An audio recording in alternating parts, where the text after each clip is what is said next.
State of Hormuz তো একটি trailer. আসল সিনেমার শুরু হবে ক্যাসপিয়ান সি নিয়ে। ইরানের ঠিক উপরে এই ওয়াটার বডির নাম ক্যাসপিয়ান সি হলেও এটি আসলে largest lake in the world. এটি 5টি দেশ দ্বারা পরিবেষ্টিত: Iran, Azerbaijan, Kazakhstan, Turkmenistan and Russia. এই 5টি দেশ ছাড়া এখানে অন্য কোনো দেশের নৌবাহিনীর প্রবেশের অনুমতি নেই।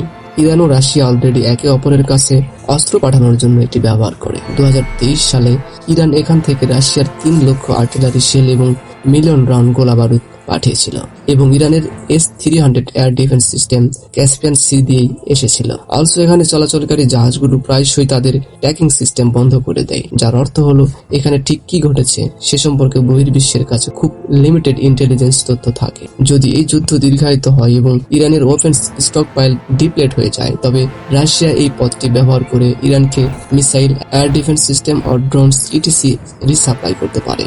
রিপোর্টেডলি ইরান ও রাশিয়া 2025 সালের ডিসেম্বরে 500 মিলিয়ন ইউরোর একটি চুক্তি স্বাক্ষর করেছে। রাশিয়ার সবচেয়ে উন্নত solar fired anti aircraft missile system 500টি ভার্বাস, 2500টি মিসাইল এবং 500টি নাইট ভিশন সাইট পাবে। পশ্চিমা গোয়েন্দাদের মতে রাশিয়া ইরানকে তাদের জেরান-2 ড্রোন সাপ্লাই করবে এবং এই উদ্দেশ্য ক্যাসপিয়ান সাগরে বা তার আশেপাশে নির্মিত রেল লাইনগুলো ব্যবহার করা হতে পারে। আমেরিকান নেভি বিশ্বের প্রতিটি মহাসাগর শাসন করে, কিন্তু সম্ভবত এই আর্টিকেলটি তাদের জন্য আউট অফ সিলেবাস বলে প্রমাণিত হবে। ধন্যবাদ।